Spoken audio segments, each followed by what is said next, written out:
Hey, and welcome to another episode of the Puzzle of Love podcast. I am your host, your sucker for love host, because I'm a hopeless romantic, Dante, here with the very gorgeous, Selena. and we're here with another wonderful couple. We've got Jerell and Teresa uh, dialed in from Arizona. So we're tapping all different regions of the United States thus far. You guys can go ahead and say hi to the Puzzle of Love listeners. Hello, Hello. hello. Thank you guys for having us. We You better hype appreciate me up like he just hyped up his wife. Oh, well, I'm here with Teresa. That's my wife. As you guys can tell, we are in for a treat with this one.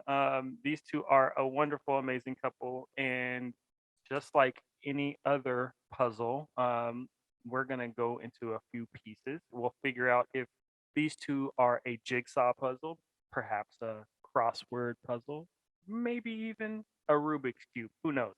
But we all Oh. know that there are different pieces to puzzles that make the picture perfect, right? For Mm. that couple. And that's what we'll dive into. And there's no better way to dive into the couple of, or excuse me, the union rather of Jerell and Teresa without learning a little bit about their origin story, right? So we haven't figured out a cool name for this game, but those who have followed us thus far know that we have a 2 minute drill where Jerell and Teresa each get 1 minute to tell us their origin story, how they met, and we can see how far in their origin story they can get with that 1 minute.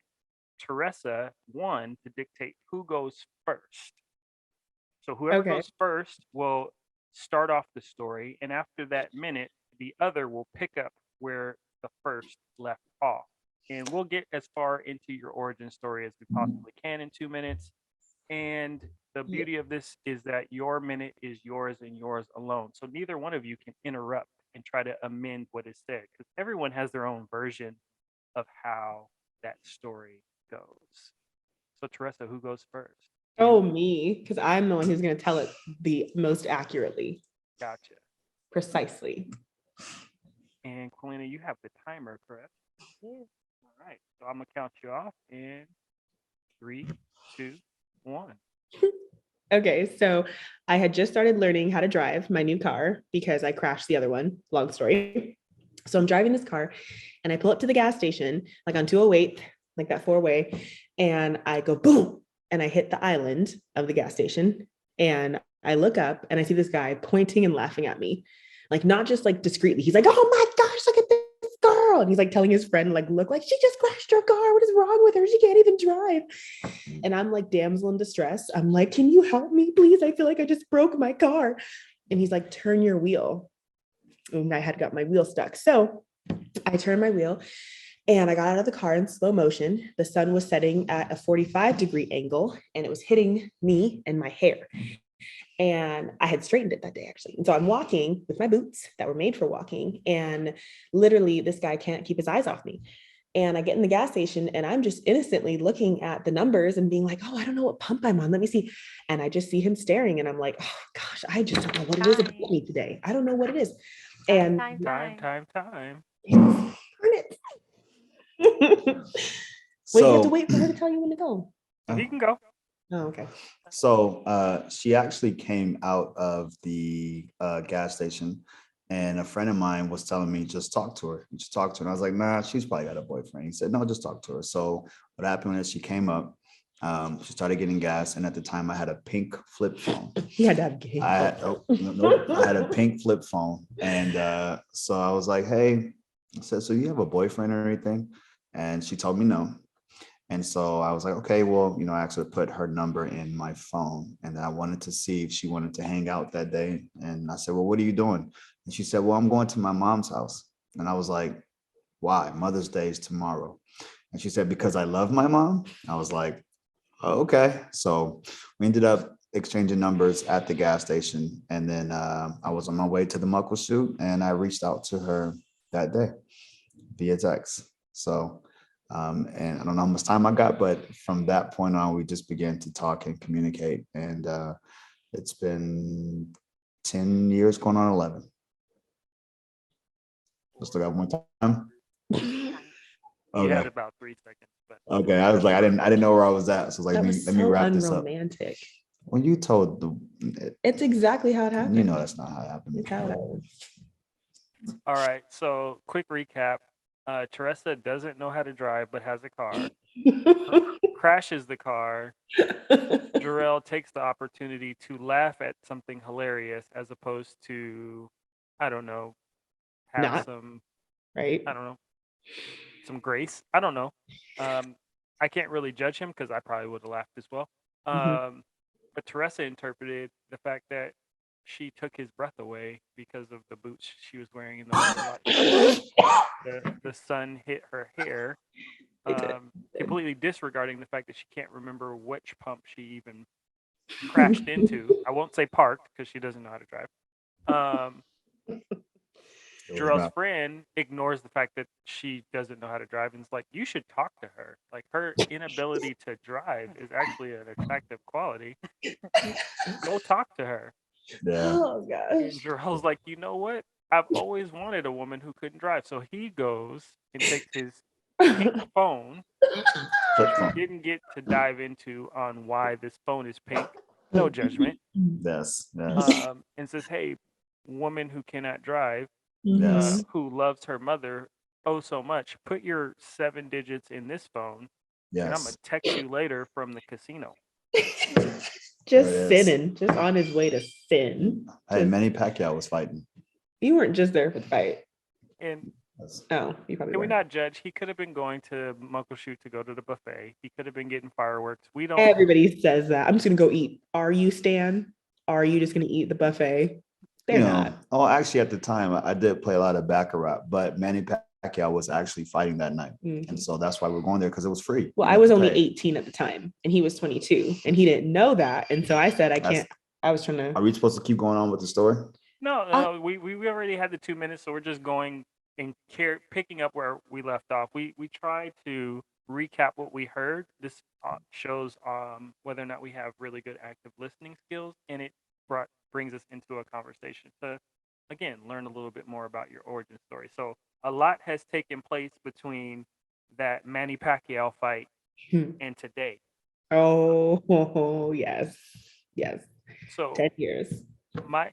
you mentioned it was like about 10 or 11 years thus far. And 10 and 11 years cannot be consumed in a 2-minute drill. I don't care who you are. You can't really tell a story in 2 minutes. So let's talk about that 10 to 11 years. That's pretty strong, and Mhm. a lot has happened. So I don't have a distinct question in regards to that 11 years, but I will ask this because it already looks like you guys have a lot of fun. So Mhm. how is it that you guys maintain a high level of what seems to be playfulness and fun and energy even after it's been a whole decade plus? Um, I think Teresa's and I's relationship, though in the beginning wasn't built on Christ when we first Mhm. met. I think one thing that we always did was just joke around and laugh. And we talked about whatever. I mean, we've had times where, we still laugh about today. On our first date, we went to the mall and we were just both walking and having a conversation. And this girl in the South Center Mall ran right into a pole as we were having a conversation. I saw it, couldn't believe it. I kept walking. I was like, there's no way she just did that. He left me. No, he left me. I was very stunned and confused. I didn't see there was a pillar in the middle of the mall, which constructed like who made that? It was at South Center. It was like when they had those like pillars, like I think it was right by Macy's. No, it was up the At the where the escalators? Zoomies was at. Oh, okay. Yeah. Yeah, And it was a if you big keep old walking pillar. down by the escalator, there was like a pillar there or Yep. whatever that was. And I just ran right into it. Well, pillars are really big. Like, I mean, I was they're- looking at Jerell I Oh, wasn't looking where I was going. I was literally talking to him like this. And I was just so captured because he was older than me. So me, my little 18-year-old self, I like loved every word he said. I was like on. I was like, oh my gosh, you're so cool. Like I'm in high school still. Like I had a month left to graduate when we met. Listen, and let's back this up Okay, because you are not a this almost didn't happen. Fun fact: we were on the phone, and she goes, "Hey, all right, well, I gotta go to bed. I got school tomorrow." And I said, "Oh, dope. So what college? What college you in?" And she goes, "I'm in high school, and I'm 22." My jaw drops. I don't say a single thing. I get so quiet, and I was like, how old are you?" And she goes, "Oh, I'm 18." I said, "You are lucky you said 18 because I almost hung this phone up on you. So I ain't going to jail for nobody." And that's how we started our relationship off on a joking level. And it's always been jokes. Always. I mean, like she said, our first thing was me laughing at her hitting the island. of the Yeah. gas station, and it's just been built on laughter. So we keep it in. Now we really have our solid rock foundation in the Lord, but it's still laughter has always All been day. there. Yeah. Now we do it to our children. We make fun of our Oh, children. it's the best making fun of our children. They're so weird and gross. I just do. Like, Yeah, I looked at like legit. my second girl was like licking her toe. I was like, I'm gonna make fun of you for this on your wedding day. Like I'm Yeah. keeping a mental cat like of all of these weird things. I'm gonna tell your husband. Like I don't care if you're 5. I don't care. Yeah, facts. So They just do weird I stuff, just but I do think such weird stuff. we've honestly built this on so much laughter, and I think laughter has helped us get through the moments of pain. That's a big coping mechanism for us too. I think it's like our default of like, if we can find a way to make light of the situation, then it's easier. Like it's just a default of like, we just laugh and it makes it easier. And like something breaks. Like it's hard to feel oppressed and down and sad when there's joy, when there's laughter. Like there's always something you can find. Yeah, for sure. That's a skill. I mean, amen. I'm working on it for years. I feel like. Yeah. But you made mention of something that I think is really compelling because you said, and it's really key, you said our foundation at first wasn't Christ, right? So with that, obviously being now the foundation or, kind of reshaping, if you will, your foundation, kind of talk about that transition. Was it one of you or both of you, or was there like an epiphany? Kind of talk about that transition a little bit. Well, so I grew up in the church, and Teresa was attending a church. I don't remember the name of it. I didn't grow up in church, but I know you didn't grow up in church. I'm saying that when we met, you were attending some church. Oh yeah, like a baby church. Yeah, but actually, what happened was because we were very much living in the world, and what happened is a friend of mine passed away at the age of 33, and so coincidentally, I'm 33 now. I'll be 34 in July, but when he passed away, it went from one extreme to the next. And I found out through Facebook he passed away. And we were just hanging out. We were just a few days ago, I feel like. No, I think it was a few weeks. Was it? Yeah, but so that really impacted me, man. And then going to his funeral, and I think it just made me understand that life can be taken away from us at any moment. And it was very sudden, his passing. He actually passed away of a heart attack. So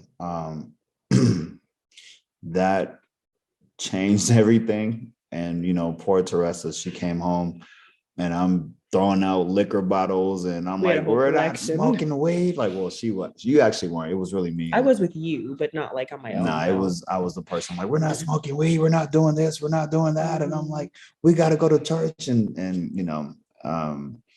it was really a heart shift because I was like, I can die at any moment. We could die at any moment. And I think just that fear of, like I said, growing up in church, you don't want to go to hell, so just seeing that, it shook me to my core. But I mean, there's more to the story, but I mean, the Lord showed up actually in a mighty way. And I actually felt his presence grip me. And it was, he helped me in such a way that I felt like nothing, no death could come to me. And I've never felt this like that before. And that radically shifted everything. And I got a Bible, and then we started attending church. And then Teresa, great woman of God. Not But back then. at the time, she said to me, she goes, "Hey, you can go to church and I'm gonna support you." But she was like, I'm still gonna do everything I'm doing over here. And I was like, okay, but trust me, I think we should both be doing this. No, So, because the thing is, we were very young in our relationship. I think we Yeah. had just moved in together not too long after that. And that was like when I was probably 20. yeah. I wasn't even 21 yet. So this guy had years of being in the clubs and years of farting around, sinning, doing stuff that, is not good. But I hadn't experienced that yet. So in my mind, I'm like, I'm not even 21 yet. Like I have a whole life. Like, and it's a lie of the enemy, right? Of feeling like we haven't lived enough for Christ, like to be in our lives. Like we have to live more without him and then accept him. And I was just very much like stubborn. I was like, I'll go, but like I'm still gonna drink when I'm 21. I'm still gonna go to clubs. Like even if I have to like put, on my finger like a marker engagement ring that like I'm not single, but like I still wanted to go, like even without him. And Yeah. and he was like, there's nothing there. Yep. He was like, there's nothing for you there. It's death. Like there's literally no reason for you to be there. And I think God knew that, and God was preserving me, because I probably would have been crazy and doing things that I didn't need to do. So at 21 is when I was married to Jerell. And then, I mean, we were already in the church. So I really never got that okay to like, yeah, go out in the clubs, go out in the world, drink, like do the things the world does. Like, and I think it was God preserving me. Yeah. So, And it's been radical for us. yeah. It's just stuff that we've seen God do, and Yeah. don't mishear us. I mean, we definitely had our moments of Mhm. of temptations, just like everybody else, our moments of falling, our moments of arguing, Questioning God. oh my gosh, Mhm. that goes without saying. So I think we made that transition, just to answer your question, at that time. And then as this whole thing's gone on, it was just the Lord and laughter, Mhm. and that's kind of how we transitioned from laughter into God being the foundation. Mhm. Well, with that, I think it would be a perfect time to take just a quick break and allow our listeners to kind of sit with that just a little bit. They and laugh. understand. But we always go into break with music, and you guys provide that music whether you know it or not. So this first song that we're going to go into a break with is one of my favorites, because she is one of my favorite artists, and it's X Factor by Lauryn Hill. Ah, that's awesome. See you on the other side. All right, that's cool.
So you guys relocated.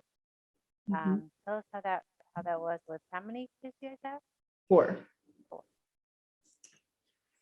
Ooh, it was a journey and an adventure at the same time, and stressful, and it was really hard, I think, because we were going on the voice of the Lord, which is something that, I mean, not everybody understands. So I think we told our closest friends, family first, and a lot of them were actually really supportive of like, yeah, go. If God's telling you go, like go.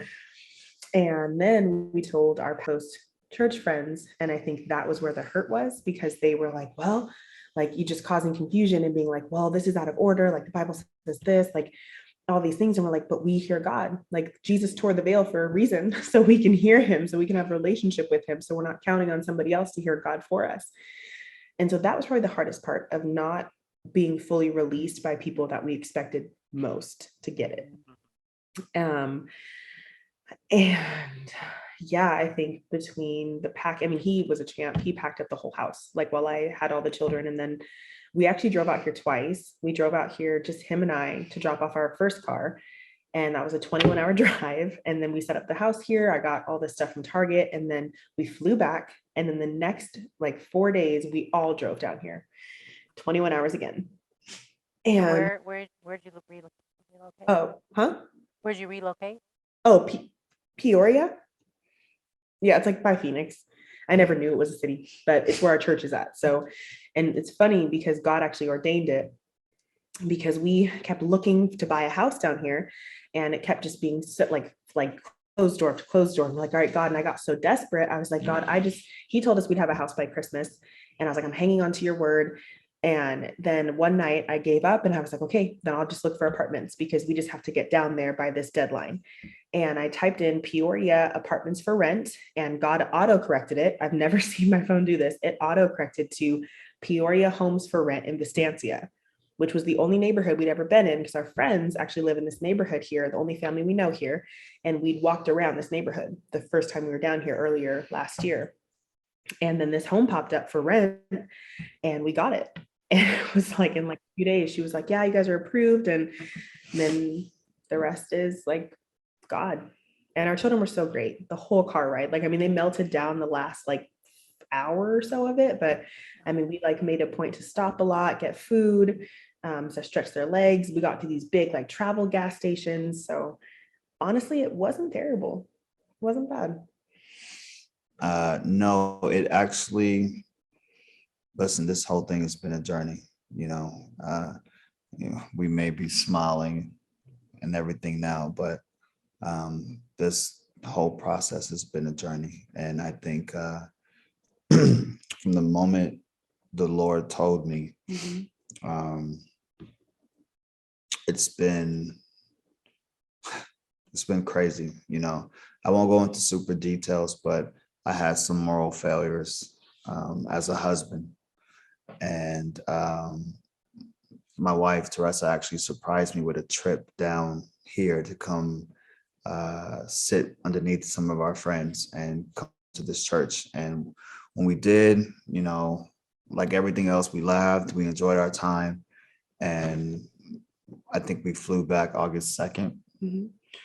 And when we got back home the very next day, the Lord told me, he said, it's time for you to move out there.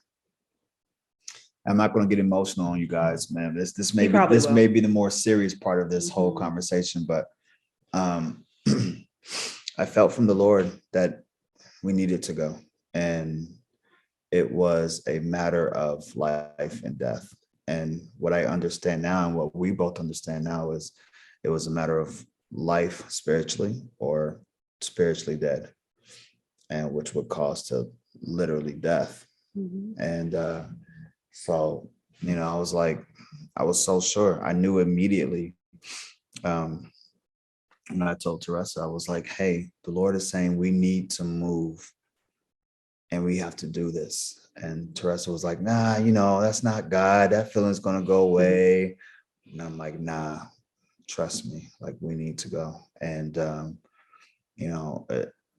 last year, I would say, we kind of joke a little bit about this, but 2020 was actually a phenomenal year for us. Mhm. 2020 was phenomenal. We made the most money. We had so much time together, and just everything was phenomenal. But 2021 kicked our butts. It was the roughest year we've ever had. Ever. Family, marriage, everything. Spiritual I mean, life. we made the most money, but It didn't it matter. didn't matter. No, It didn't matter at all. I think that's why the Lord says, what good is it to gain the whole wide road and lose your soul? We made the most money, and it meant absolutely nothing at all. And I would say the trip coming down here, a lot of people were, like Teresa was saying, was like, nah, that's not God. That's not God. That's not how he operates. And I'm just like, nah, this is the Lord. Trust me. Like, this is the Lord. And so, man, when I tell you guys that God has done the most miraculous turnaround that we've ever seen, ever, like ever. This, to basically clarify and clear up what I'm saying, is this journey to Arizona was something that was so much needed. And this was the biggest faith move that we did. We jumped out.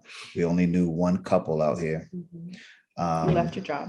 Left my job. And the Lord was right on time, because when he told me to pick up our stuff and leave, people at my job are like, why would you leave? Like, you're making really good money, yada, yada, yada. And a few weeks later, our job hits us with a business update that says, hey, your position will be dissolved by January 21st. So you would no longer have this job. So we're going to help you try to find different jobs. So people were calling me up like, did you know? Like, how did you know? Like, how did I'm like, God knew, I right? didn't. I'm like, I didn't. Yeah. The Lord actually told us. And so, I mean, he's been good, more than good at that. I don't want to sound like a religious term and just say he's been good. We don't even have the words to tell you guys what the Lord has done for us. And it, I think this move helped us realize that,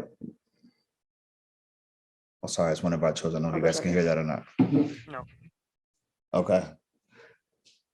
They might be fine, just so it doesn't look bad that you're getting up and walking away. No, it's fine, because I can edit. Okay, cool. It's You say, but I think You want him to wait? yes. Yeah, if you want to wait, for Teresa to get back, you can. Sorry, he's fine. Go ahead. This move has let us know that, the best way we can say is that we were playing church, and now the Lord has really revealed to us literally who he is in such a phenomenal, mighty way that we cannot deny the power of the Lord, and we needed this move. So yeah, it's been tough. It was tough. Driving all those hours with the babies. I mean, they did really good, but you get tired. And I think we were at a place of weariness, and we needed to be completely refreshed. Period. So but I would say to anybody who's listening to this, it doesn't matter what anybody is trying to tell you. If you know without a shadow of a doubt that the Lord's telling you to get up and move, or to do this, or to do that, or to start this, like you guys are doing with this podcast, and all of a sudden you're getting all these yeses, you have to do it, because it's in the places of obedience that the Lord can actually push you and get you to where he needs you to be, and we noticed that disobedience just delays. It just delays. 100%. Amen. So it's the obedience that we moved in completely accelerated everything that we've ever thought of and could even possibly imagine. So the story's still being written, and we know that this story will come out in time, in due time. So it's still being written, it's still going, but you know, God has been phenomenal for us in this move as we've listened to his voice and walked in obedience. I love that. I love that. And you said something that really stands out, which I mean, it can be summed up in a scripture. For any of those heathens out there that are listening, we certainly follow the word of God, but we do not judge those who choose a different path. But the good book does say that obedience comes before sacrifice. And you made a comment in regards to that disobedience stifling. And it's funny how as soon as you say yes, like the Yeah. floodgates open. But if you say no, of course you're stifling it. But it doesn't even have to be a no. It could just be are you sure? Mhm. I don't know. Let's test it out. Let's try to, proof of concept it out. Like, no, if you just say yes, right? It kind of all falls into place. And then everyone else is looking at you like, how did you know? You Yeah. had to have had like, no, I just followed that small still voice. Mm. And it's it's so simple that it's sort of hard to believe for a lot of people, whether you are a person of faith or not. Like, that's all you did was just Mhm. listen. And more often than not, you're not going to fail in the eyes of man, even if you just follow. Yeah. And you can never fail in the eyes of the Lord if you do that. You guys made mention to a few things throughout, and I'm gonna kind of tie us back to what got us here, which is those pre-screener surveys that you each individually did. And one thing we like to pull from that screener with everyone are those top attributes that you called out in regards to that question of the attributes that you feel really, make a healthy or strong relationship.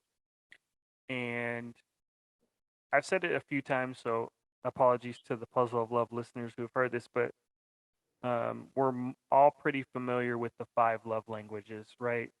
Words of affirmation, gifts, quality time, touch. The fifth one slips my mind. Somebody might comment and let me know. Um, those are all vehicles on how we deliver love to one another, and how we receive love from one another. I know for myself, I can speak that um, we can have multiple love languages, but my primary one is touch.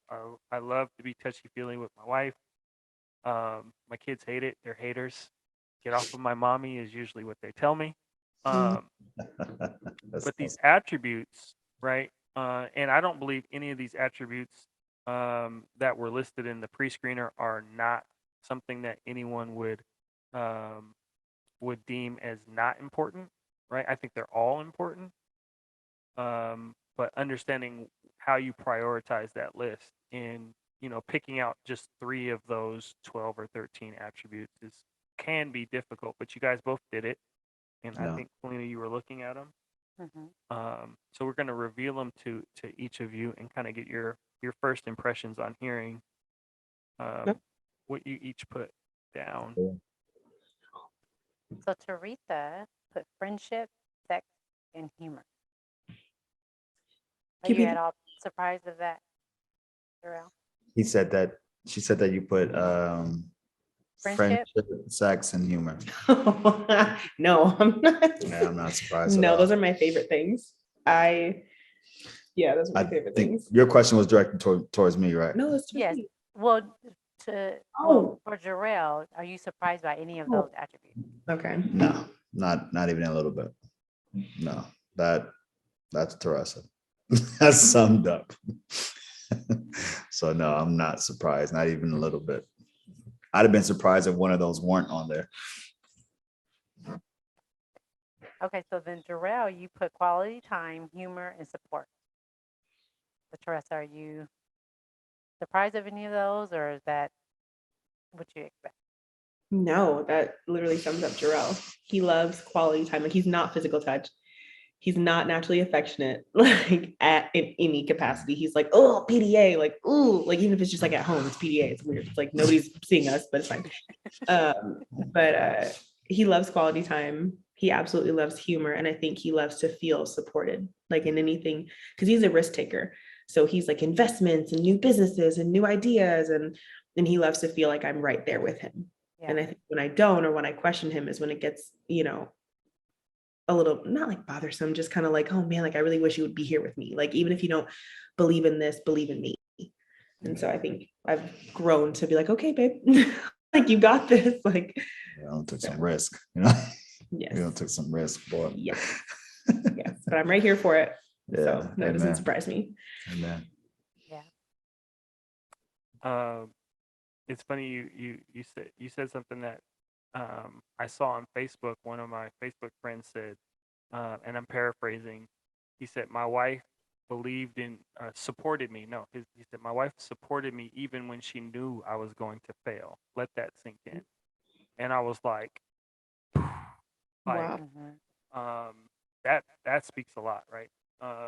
Not everything is going to land the way we envision it when we take off. And to have somebody that supports you and is there with you and not ready to give you the "I told you so," but rather there to say, "Hey, all right, let's pivot, let's figure this out together." Right. That's pretty strong. So I can drop a nugget in there if that's okay. no need to apologize. I think one thing that the Lord has actually just revealed to me, and hopefully this blesses you guys and the listeners who's listening. He said to me, sometimes at times I would feel like a failure, like I failed, like I felt let down and I just missed it. And what he said to me was, he said, the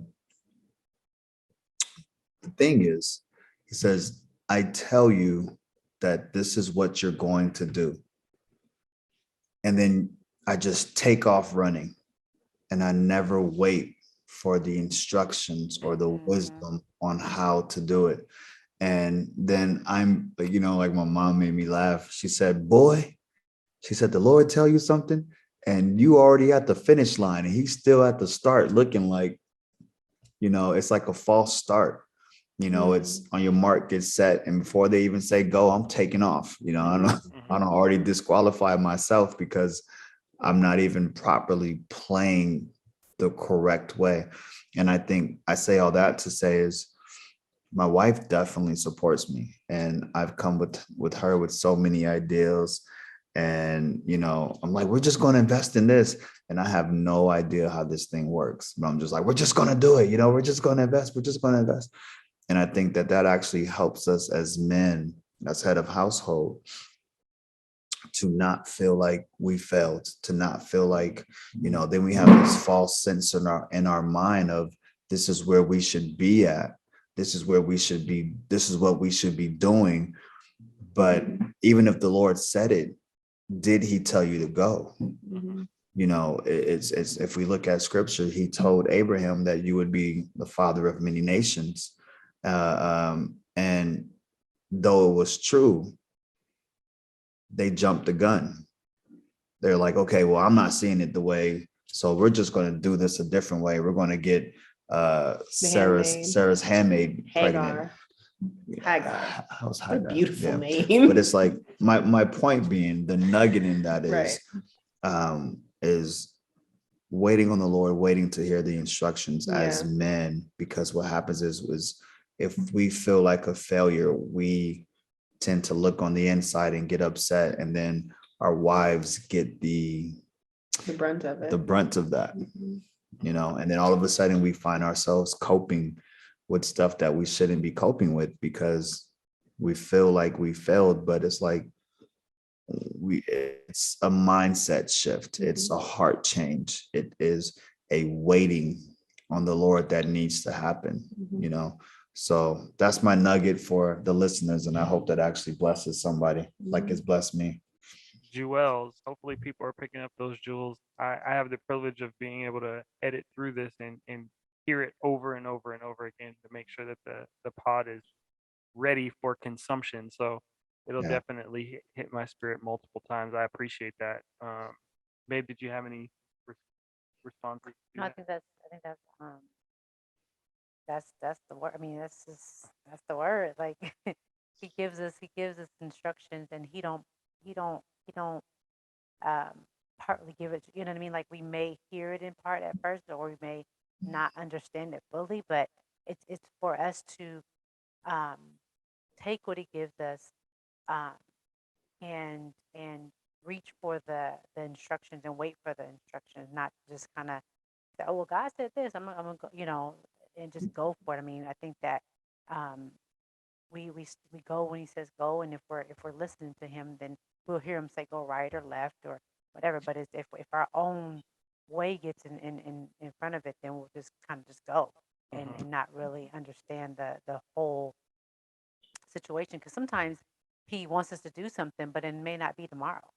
You know what I mean? Sometimes he has instructions, but it may be 5 years from now. We don't know. We won't know until unless we're listening and really taking heed of what he really wants us to do. So I think that's awesome. Yeah, one thing that you said that if I can kind of translate it into cliches, because anything that's memeable really resonates with people, whether they're believers or not. So I'll try to Yeah. translate for the ain'ts. I think the saints got it, but the ain'ts might not pick Mhm. it up. So a couple of things. If you fail to plan, you plan to fail. Right. Mhm. I'm hearing that because, as Kalina made mention to, God is going to give you, He's going to give you in part, right? We are not all knowing like He is, so it'll always be in part, and it's up to us to make the plans and the provisions to fill in those blanks. He'll give it to you, but you got to show and prove, right? Mhm. You got to put some skin in the game. Another little cliche for those who may not be picking this up the way they could. Another is we hear the term right place, right time. We hear that Yes. all the time, right? Yes. Um, but there are plenty of instances when you're in the right place at the wrong time, or you're in the wrong place at the right time, Right. right? Mhm. Yeah. Right place, right time. We hear that all the time, but we don't necessarily talk about those moments where, yeah, you're in the right place, but you were a little early, Mm. or you were a little late, right? Or yeah, you moved when you were supposed to, but you didn't go where you were supposed to, Right. Right. right? And when you listen to that small, still voice, that's the cheat code right there. They have all the answers to the test. The Father, Son, and the Holy Spirit. You just got to follow them. Mhm. You're gonna get me to preaching, and I'm not even a preacher. Let me stop. But No, I yeah, take no. You are a preacher, brother. This is Mhm. this is your platform, and the Lord will and is going to use you mightily. So this you are a preacher. You may not be, in the church of, Fifth Avenue yeah, Baptist. whatever. But at the end of the day, Mhm. brother, you're a preacher, man. You got a platform. uh, well, I humbly accept that, even though that's a little intimidating for me. But no, I think I think at the end of the day, like what we're talking about can can scale back or kind of shrink back to even the practical things like our relationship, right? This is a love and relationship podcast, so I'm gonna bring it all the way back full circle and understanding that you have to say things to your spouse and make sure that you're saying it in the right place in the right time. You Mhm. gotta plan with your spouse, um, because if you don't, then you plan to fail. So having those visions and being able to bounce ideas off that are extremely outlandish, like you mentioned, you know, I want to invest in this. It's nice to have that balance.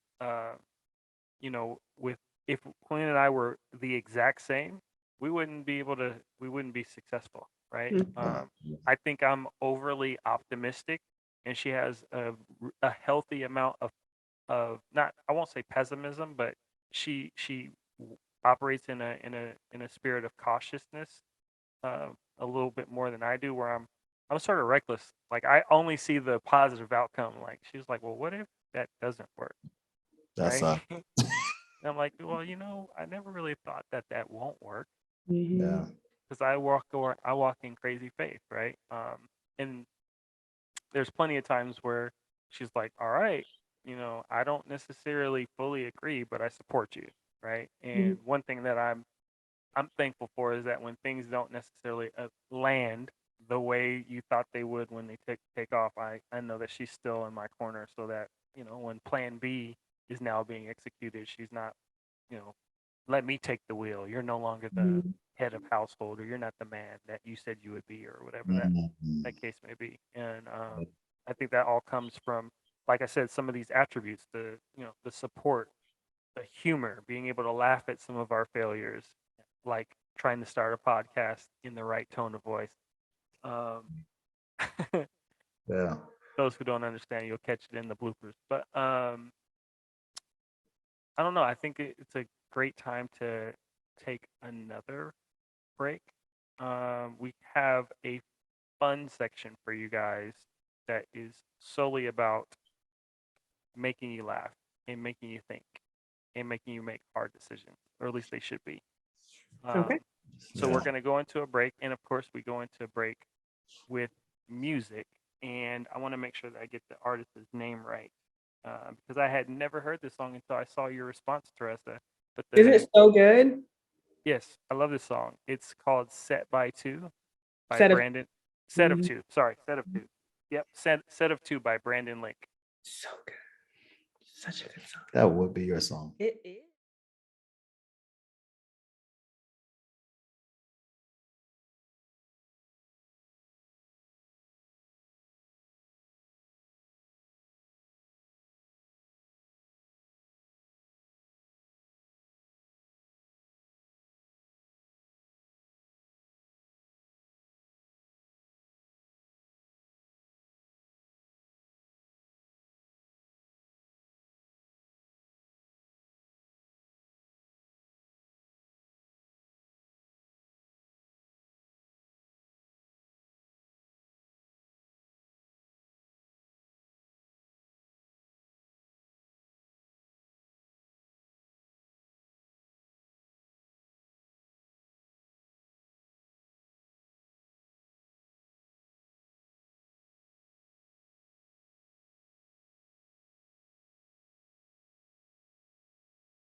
So we have some fun questions to ask, about 3 or 4 of them. Mhm. Um, what's something your partner does you wish they could do 24/7? Belly rubs. Those are my favorite. Oh, I gotta be honest. The last part cut out. Like I didn't really hear what you said. What's something your partner does? What? What's something your partner does you wish they could do 24/7? what's something I do that you want me to do all the time? Yeah. Oh. Don't say to For be belly quiet. rubs, no. So Okay. belly rubs for you. Belly rubs. Oh, they're the best when you're pregnant. Wow. You know, I would probably say acts of service. We were just talking about. Like specifically though, baby. Like what's an act of service that I do that you wish I could do all the time? Please keep it PG. Oh my gosh. Don't try to cap what Right. he wants. It might not be PG. Right. This is an adult conversation. The kids are in bed. Man, I don't know, to be honest with you. 24/7. I need, like I said, I'm an introvert. Yeah, he doesn't. Yeah, bro, let me breathe. Get off me. Yeah, he's not affectionate. Mm-mm. How many kids do you guys have? It's 4 strategic. going on That's what I'm 5. saying. It's Yeah. not. It's 4 and not. 5. He's a little Yeah. touchy feely. No, Yeah. like if it's like down to like doing the do, yes, absolutely. But if it's just like during the day, like touching, like hugging, and he's like, get off me. And then it's funny because I sometimes am like that because I'm overly touched. Like someone inside of me is really kicking me all day. And then I have people on me, little tiny little people on me. So then I'm like, stop touching me all day. So it just depends. Yeah. As I'm thinking about it, y'all, I'm sorry. I don't think I even have one. That's a terrible answer. 24/7. Oh Yeah. my gosh. That stresses me out. Well, it could be anything. Stresses you out. It could be doing something for you. It doesn't have to be like them, you know. I could put lotion on you Um, because you don't do that. It don't have to be even them touching you. It could be just something that they do for you. um, I don't have a general thing, but I would feel like acts of service. Like Teresa's done stuff where like uh, washed my sweatpants or made food for me, and it was really helpful. Like you know, she actually put together my desk in my room and my bookshelf, and I didn't even know she was doing that. And in my mind, I'm like, okay, I got to come home, I got to do this, you know. And she's like, oh, go look in the room On your and office. in the office. I'm like, okay. And I look in there and I'm like, what, you know? So like just stuff like that Just Teresa acts has of service always in general. acts of service in general. That stuff that Teresa has done, that is phenomenal. That makes me always think like, what did I do to deserve that? Make Okay. that work. Yeah, that qualifies. Yeah, it's a lot better than belly rubs. No, that's not. No, it is My not. whole arm would fall off trying to rub your belly for You're gonna 24 be all 7. right. Okay. So you guys are gonna wake up tomorrow as fictional couples, but you get to choose who you wake up as. Which fictional couple do you choose to be? Denzel. I just like No, that's- Denzel. Yo, like Denzel and his wife. Yeah, well, I don't know That's a about it. celebrity couple. I'm saying a Fictional. fictional Oh, couple. fictional. Oh, couple? fictional. Sorry, you did say that. What is like? What's an example? Marge and Homer, Martin and Gina, Oh, Cliff oh, and Claire Huxtable. Fictional characters. You know, I feel like we relate the most Martin and Gina. to Martin and Gina. Mhm, But I feel like a lot of people say that because Mhm. that's just culture, mhm. you know. Yeah, I'd probably say Martin and Gina. We are definitely like that though. Just In general. some ways, I Yeah. think Martin can be chauvinistic in a lot of ways.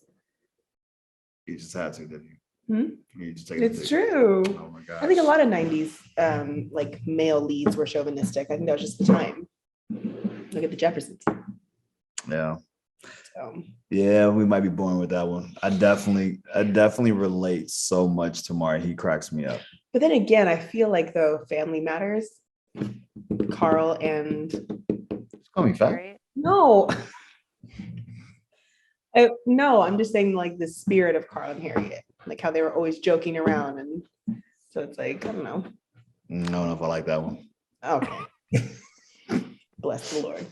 Stick I with Martin and don't Gina. know if I'm feeling that one. Okay. You feel attacked. I didn't mean to attack you. Yeah, no, I definitely feel I can attacked. tell you Just feel call me personally a cop. attacked. An overweight cop is what you just called me. That's it's not all Jeez. he was. It's not all he was. It's like, wow, of everybody you could have said, I couldn't be somebody in shape. I just had to be Carl was A Carl shape. Winslow. Wow, So- thanks, babe. Fan. Gee, So Martin and Gina, is that Yeah. I'll go with Morgan and Disney. Yes. Mhm. Oh, You see how everybody looks good? Jeez. You gotta be Harriet. All right. We'll probably talk about that off air. oh man. Okay, so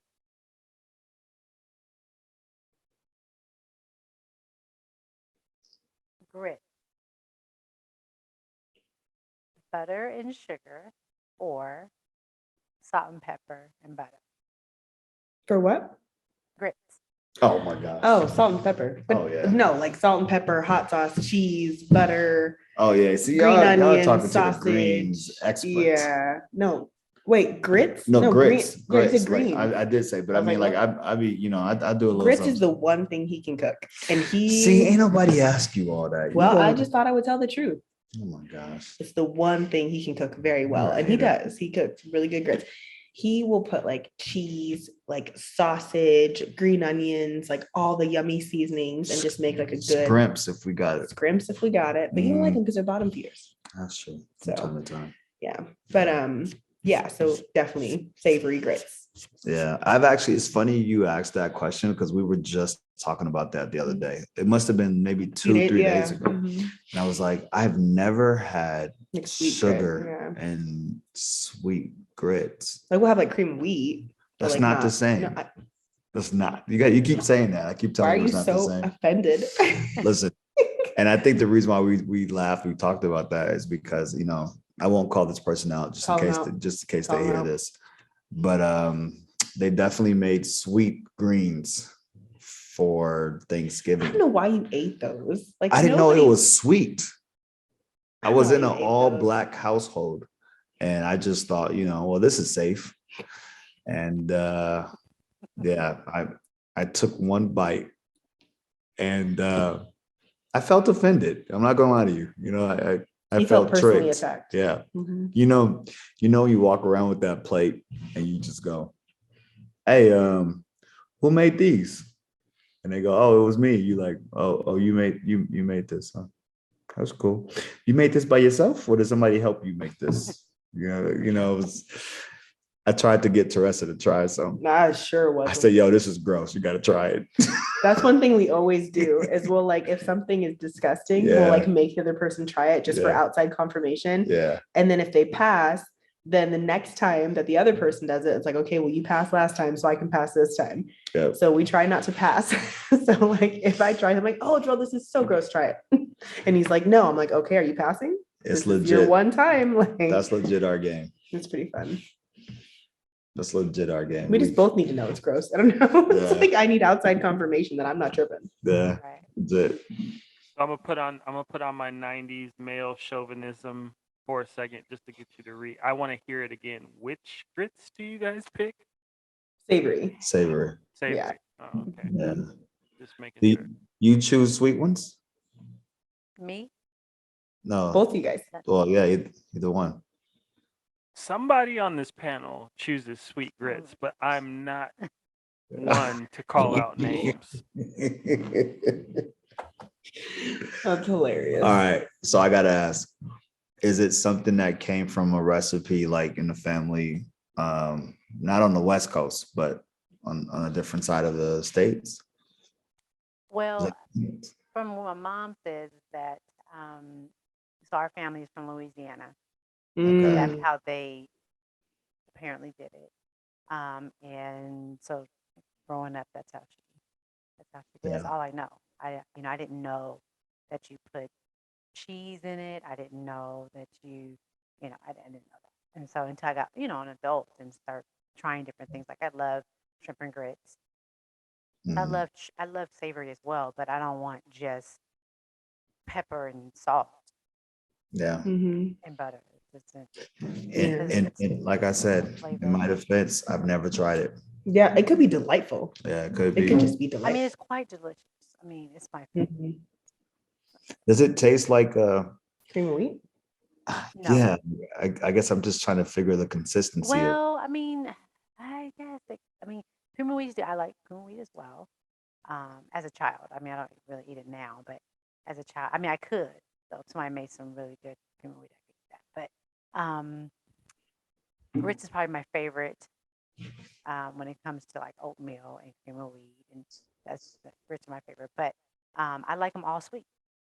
Mm. So It's probably delicious. I don't know. I haven't it's tried it. more of a cream of wheat, I guess, texture than a oatmeal texture. Mhm. Okay. Okay. Praise God. I feel like I would have to, if I tried it, I have to have it from somebody who actually knows how to make it, Right. so I can give it a fair. One thing Teresa and I always Right. talk about is we say you don't know what you like until you try it, and at one point your favorite food was something you never tasted before, Mhm.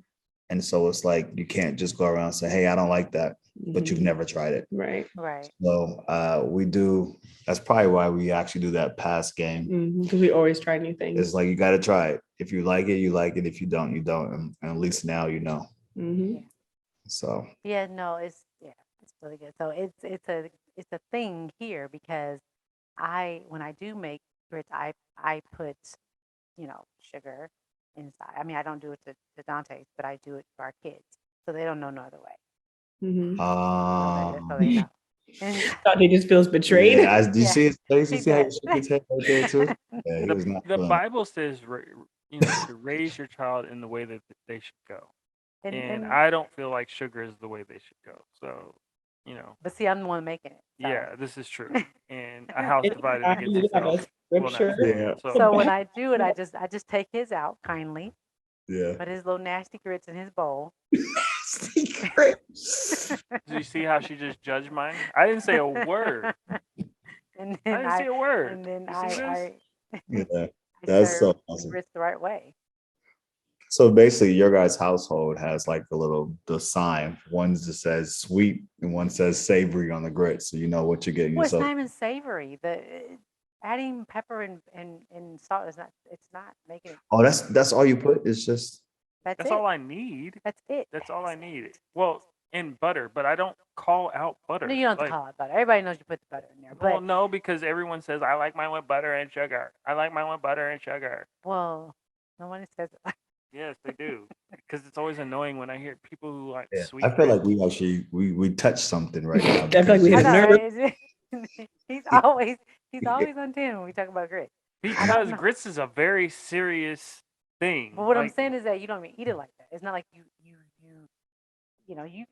go to oatmeal for your choice of breakfast. yeah, because you cannot make. I can make a singular bowl of oatmeal. You can can't make just a make a singular- singular they have bowl of instant- grits. they have instant No, not doing.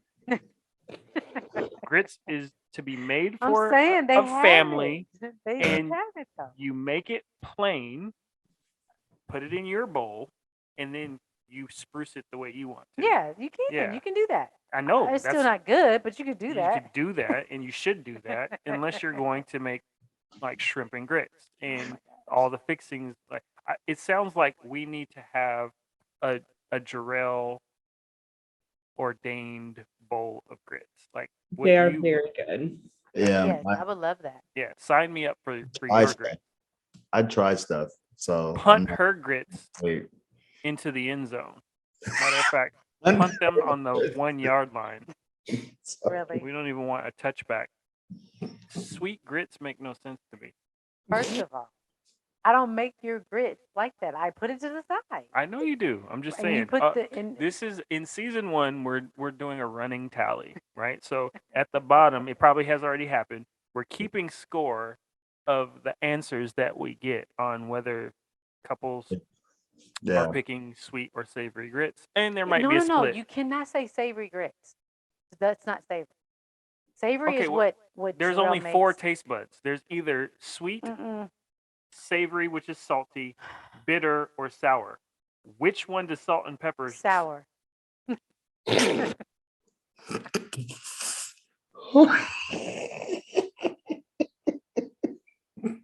I feel like we're really getting a glimpse I really into feel like what you guys actually argue about. Like this is legit. I'm saying? I feel like the time that they're like, yeah, we're not perfect. We still argue. Woman, the grits. I don't even want breakfast. I'm not even hungry anymore. No, yeah, you will destroy a breakfast if you put sugar on my grits. All I'm saying is that you can't call those grits savory. You Why can't say- can't you? Because savory is when you make like the stuff that he's talking about. Like you make like a gravy or You got something, this. or you have Some- like some- your shrimp and your all that stuff in there. your Sausage, green onion. sausage, that's cheese. savory. What you're talking about is just putting some pepper and salt. It's not. I feel like this is such a heated topic, and I just didn't know the depths of this heated topic. I don't need to defend what you guys have already picked between no, the that's two. fine. But they didn't And pick yours though. I'm not What they eating picked just a was- bowl of grits. If I'm eating grits, I'm eating breakfast. So everything that you just mentioned is there. I'm gonna eat my grits with my bacon. I'm gonna eat it with I'm my just saying. eggs, which are also not sweet. What are you Sweet eggs. Right, exactly. I'm gonna take No. a bite of my grits What I'm and a saying bite of is my that they didn't eggs. pick a yours bite- though. They didn't pick salt and pepper. That's not what they picked. Trisha said, "I'm getting a contraction listening to this." You're gonna send this woman into early labor because I'm you saying. picked sweet grits. Yeah, what were No. you doing? Talking I about a was- sweet It was a grits. heated debate. Because I'm saying they didn't go on your side. They didn't pick. They did Salt and not pepper. put. They were confused. Okay, well put them in the middle. No, they're They not in didn't- the middle. They are, if they had to pick between the two, they're going to put salt and pepper on their what's grits. the tally that you guys have had so far with this? I'm winning. That's all that matters. Okay. I am winning. Not because of them, because they're in the middle. They have not. They're not in the middle. Well, then they're all far left because they're not under yours. Everybody rewind the tape. Did they pick sugar in butter? No, which means they picked salt and pepper. Those were the only two options. They went above and beyond for extra credit to say that he puts green onions and all these spices. Which is different. Spices. I would pick that too. Sugar. Sugar is not a spice. Pepper is a spice. I would choose that too. I would choose the savory grit. Not over. No, you wouldn't. Sugar. No, you wouldn't. I wouldn't pick it over sugar. But no, that's the of next course, best thing. right. It's not the next best thing. And then you got the savory. I think it depends on the region that the food is being made is cooked from. Like Teresa just followed a oh no. What was that? Was that Louisiana? It was Louisiana. It was just New Orleans. It was a New Orleans recipe. Is that Louisiana? I failed geography. Is that Louisiana? So I went to public school. Yes, okay, praise God.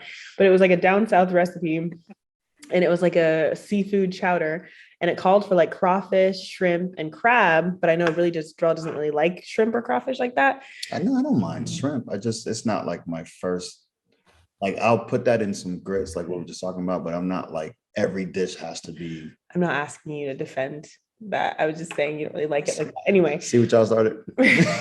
But I made the recipe and it called for 4 sticks of butter. Oh my gosh. And I was like, that seems like a lot of butter. But I don't cook often. I don't really know. And so I put the butter in, and as it's cooking, I was like, that's a lot of butter. And I made the soup. And we tried it. And like the first bite was fire. It was so good. Yeah. And then like the 4th and 5th bites, you're like, that's a lot of butter. And you look at this bowl, and it's like the butter has separated from the soup. And you're just like, oh, like I told Jerell to throw it out. I was like, I'm sorry. I was like, I just tossed it. Bless her heart, she made a pan, like it's a pot. The pot, like way the real big ones. And I told her, one thing Teresa knows is I'm gonna tell the truth about He's cooking. very honest about my cooking. I had like 4 bites. And then on my 5th one, I was like, you know, the first 4 bites is cool, but this 5th one, I was like, I feel like butter's just it's like a good Costco sample soup of like those little Dixie cups. But like if you eat it, you're like, yeah, this is good, I'll buy this. Not in a bowl. It was I had to like stir it around and then not look at it on purpose to stop seeing all the butter. It was so much butter in that so thing. Nasty. My cholesterol just jumped. It was bad. Question for you though. How much sugar was in that? None. The soup is not gonna have sugar. Right. Exactly. Now rest my case. They picked salt and pepper. Okay. That's awesome. Tape. That's awesome. If you will allow us, we have room for one more question. And this one's kind of spicy because it kind of speaks to one of your attributes, Teresa. So kids, if you're listening, please plug your ears. You got to pick one. A quickie every day. B, good sex twice a week. Or C, amazing sex once a week. I couldn't ever settle for sex once a week intentionally. Like if I forget, or like if I'm not pregnant on my period, like something like that. But I probably a quickie once a day, because I feel like our quickies aren't ever actually quickies. Like they actually like we enjoy it so much that they take like a long time, but like in the best way. So probably a quickie every day, I would say. Every single day. Every day. I enjoy it. Like clearly we have many children, so we enjoy our sex life. So I would go with a quickie every day. Oh, okay. Excuse me. What would you go with? That's like that 24/7 question that you were just asking. But get off me, okay? Like leave me alone. Oh God. I couldn't do every day. Just from your options that you gave, I would say twice a week. If just from the options that you gave, But every single day, man, listen, I got stuff to do today. Like I can't be playing around with you today. Like I can. Last time I almost caught a cramp. I ain't got time to be playing with you. Yeah, we do catch Nah. cramps sometimes. It's bad. Yeah. I'm out here rushing and go, ooh, my foot. He'll You know, definitely I like ain't got mid time. sometimes I go, Wait, your foot? oh, he catches foot cramps, Listen, leg foot cramps, It's- all like side cramps, back cramps. I ain't even I got a cramp in my jaw one time. I said, "Lord, how did this happen, Lord? How did this happen, Lord?" Yeah, I was walking around like, give me a second. and I think it's because he was an athlete for so long, but he'll just catch cramps like legit. randomly. And like, Hey, it happens like, to you too. it didn't start happening to me until I Yeah. made fun of him for it. Like Yeah. I would just all of a sudden see him like, "Ooh," and he would like grab his leg. And I was like, that's so funny that you do that. And then now sometimes I was about to say, during sex, sometimes we'll just catch a cramp. Like, all right, hold on, wait. I've seen Teresa jump off the bed in a single bound in the air, holding While her pregnant. Wow. leg. Talking about I'm like, you okay? Yeah, we just take a break. just found out. Okay, look this up. This is so true. Oh, we just yeah. found out. If you're catching, here's a nugget for anybody. We just found out. If you get a leg cramp, Yeah. if you take some mustard To the tongue, like To the just tongue. straight to the tongue. your cramp will dissolve in 10 seconds. It is astounding. Yeah. It's disgusting, but it works very Yeah. well. So if you catch a cramp, If you guys ever do, who knows if that's just us? poor dog, but- he ain't gonna never have us I back on know. again. Yeah. So- Well, the people with the cramps. It's a real thing. But then, Mom, why is there mustard on the nightstand? That's what Maybe in it case, was hot sweetie. dogs. Maybe it was just hot in dogs. case Okay? we were having hot dogs in here, it was a party. While you asking questions, go to bed. Go to bed. Oh gosh. Yeah. Ooh, No, that's the real thing. it But is. I think, I'd probably go with. I couldn't do every day, man. Probably about twice. I feel like it's like those like people in the Bible that had concubines, like 600 of them, and then like 14,000 wives. Jerell's like, how are they not exhausted? Yeah, Like, there's how no are- way. Listen, I got stuff to do today. Okay, there was a gladiator fight going on at the Coliseum. I just, I'll figure it out. I ain't got time to just be sitting here, just all these. Well, the Maybe- quickie is only like 5 minutes. Yeah, but that's It's never 5 minutes with Well, Yeah. no, Jerell. but this particular question, quickie is like 5 minutes. Yeah. If that would be the case, it would be impossible. Like there's like, I always would hear jokes about like men finishing early or like, oh man, like I wish, no, there's no 5 minutes with Jerell. It's a commitment. It's like 20 to 30 minutes at minimum of like, That's what I'm saying. I got stuff to do. I can't be sitting here fooling around with you. Like so this. probably twice a week then. Because Yes. quickies are like never like quick. See, No. now you see how fast you change your answer. Well, because you can't, like, you're not 5 minutes. Like that No. doesn't happen. So like, he's like, takes his time and like, there's just no way. Which I guess is good. It's good quality, but I get tired because I'm pregnant. I get winded. So sometimes it's not always great. So we got all these babies. Oh, now. so Lord many have babies. mercy. I'm just always pregnant. Always. Mhm, Mhm. Now we see why. mhm. Hopefully that My answers your question: if you're one of your attributes, Teresa, is sex, but Jerell, you don't really like to be touched. So how does that work? If you, I don't know if you're someone that has to have it every day, Teresa, or you're okay with a couple times a week, and then Jerell, like how do you guys match? How does that work? It took time because his family is not affectionate. So he comes from a family that is not affectionate at all. Like they love you and like they'll be acts of service. Like they'll pray for you. They're so great, but they're not like lovey-dovey physical touch. And I come from a family that like I was overly touched growing up. So for me, like that's all I knew. That was like the way you show love. And so now we have two people who are constantly clashing because he's always like, Tressa, oh, get off me. Like, I don't want to hold hands. I want to hug. Why are you making me sound like that? It don't be like that. First of all, You're doing lower your most. mafia tone Whatever. in your voice. You're doing the most. No, You're really, doing that's the what it would most. be like. And so, but it would never be out of a place of like malice. It just wasn't what he was used to. So with our sex life, it's interesting because it's like we'll both take turns being the initiator. Like it's never always me coming to him like, hey, I need some, or like things like that. But sometimes he does come to me like, hey, like let's do it, or it just happens organically. But I don't think we ever keep track of like, hey, it's been a while, like let's do it. Like it just is. And time and a place. And I think Yeah. for me, it's one of the boys are up. I hear one of them. Yeah, but I think it's just a time and a place. And for me, it's like, well, I do enjoy our sex life.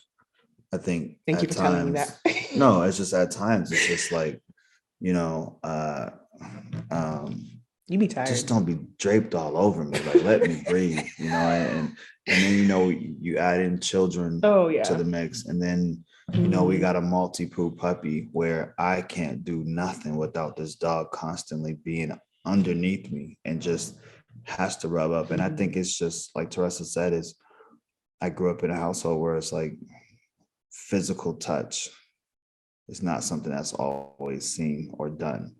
So it's like I just become overloaded, overstimulated, and I'm like, Quickly. please get off me, please. And Mhm. but I think that's something that Teresa and I had to kind of work through because Mhm. it's taken some time, but it's like I know that's her love language. Mhm. And for me, it's not. So it's like, okay, let me compromise and I'll give you more, but let's compromise and let's not go the extreme that Right. I feel like you're trying to do. And it's like loving each other in each other's love language. Like I'm gonna love him in quality time. Like I'm not gonna love him in physical touch because it's not received well. So it's like, I'll give him a second. But I think it's You open the also, door. huh? No, we didn't, baby. The door is open. How you No, gonna tell it's me? not open. It's literally closed. Teresa, the girl's door then. Sorry, what that daughter, I hear their fan loud as, yep, see? I be knowing. I hear our daughter's door loud and the fan going as loud as can be. So, but yeah, it's just I think we've had to learn with each other. Like, okay, you like this, I like that. Let's try to meet somewhere in the middle and just have those conversations because I can't just be cold and be like, all right, get off me, and then expect her to say, okay, well, I want to please you and what you like, which is acts of service and quality time. So it's kind of a, two-way street. Mhm. You know what's funny? Like you, Jerell, I come from a family where we weren't always, lovey-dovey and touchy. And I, as I was like listening to you, I'm thinking like the most affectionate person growing up for me was either my grandmother, who always wanted a hug, but that was always like in greeting or leaving, or my dad, which is like kind of unorthodox when you think about your parents. It's usually your mom who's more Yeah. affectionate. But as a result of that, it's why it's my one of my go-to love languages with Colina is because I wasn't used to it, and I love, I love to just I'm always touching her, even when she's Yeah. like, "Get off me," and when she says "Get off me," it's because I'm usually doing it to irritate her, which makes me want to do it even more. So I like poking her in the neck. Get That's off me. me. That's what Jerell does. He's like, this is what you want, isn't it? This is what you want me all over. You don't. You and I'm like, not like this, not like this. But he'll just do it to bother me. Yep. Yeah. So it's interesting to see like people who come from similar backgrounds and their response to that being completely different. Where you're like standoffish with touch because of it, and I'm like the initiator of it because of it. So it's pretty interesting. Yeah. Well, my And you dad like is, that. Hmm? I said, and you like it to be reciprocated. So not only do you like to touch me, you like to be touched. Oh yeah, absolutely. Fill me up until I overflow. wow, this man made it back into the gospel song. No, that is Like awesome. no, I do like touch, but there are certain things where I'm like, don't do that. That's not okay. But like if we're sitting there and watching TV on the couch or something like that, you're rubbing my arm or rubbing my hair, And head. Yeah, I didn't want to say rubbing my head, but I mean, yeah, I figured, but you don't have no hair. I do have hair. What do you? I mean, I'm talking about like long hair, like you meant like No, yeah, your hair. Yeah. but like the waves, rubbing my head. Okay, all I'm right. with you, bro. Thank I you. hear you. I was trying to keep it clean, but she's over here. Oh my gosh, I rub your head. Let him know. I rub it. I never said that. You said it. Oh my God. You see I what mean, I it is deal on with? tape. It You is on understand tape. what I do? No, I do. I like to receive it.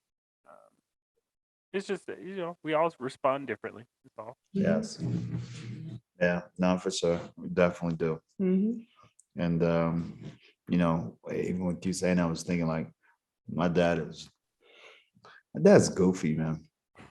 He's very silly, but I don't think he would ever be accused of. Do you think he's touchy feely like that? Yes. You think he is? Your dad always hugs me every single time he sees me. But he don't hug none of us. I don't know what to tell you. He don't hug none of us. Like, That's actually true. yeah, he don't hug none of us. He just hug you because he's just I'm the excited. favorite. Yeah, you gave him grandbabies. That's why Which he's was so weird. Like literally when we lived there, he was like, all right, well, here you guys go. And it was like a separate suite. He's like, all right, go make me some grandbabies. Yeah. Uh, I told my wife, I said, I'm sorry, my dad's getting older, and he just says stuff. you just have to take that with a grain of salt. But praise God. Yeah. So now, and then my mom is not. No, My she's never mom hugged me. is not naturally affectionate at all. Like she's like, get off me. Like she's Yeah. not about it. So it's like I can't. But you know what? It was powerful because I had to realize I can't find my value in that. Like I can't find my value if my husband was affectionate or not affectionate. Yeah. Like that can't affect how I feel about myself and how I feel about our marriage. Like it's just who he is. And I think the more we meet in the middle of me not having an over expectation of like, okay, well, if you don't touch me this much, I don't feel loved today.